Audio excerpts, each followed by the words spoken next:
All right, so Flask make controller, we did not receive a model. And in this video or the next few videos, we're going to talk about how you can do that with Flask make controller. And there's two ways to do that. So we're going to show you the two ways to do that. To prepare you for that, let's go ahead so you're not getting some warning message that this controller already exists. Go ahead and make a new project. I went ahead and made a new project with Flask Make New, and then I just called it my project. Call it whatever you want. The docs give you a suggestion, but by all means, if you want to call it my project or whatever you've been calling this, do that, and then cd into my project and run the project.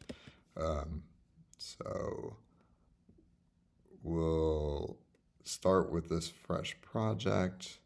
We've got our hello world, and then just note here in the project, we currently have no model, no recipe model.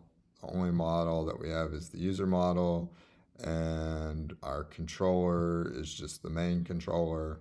So we'll talk about how we can add the controller and the model all at one time.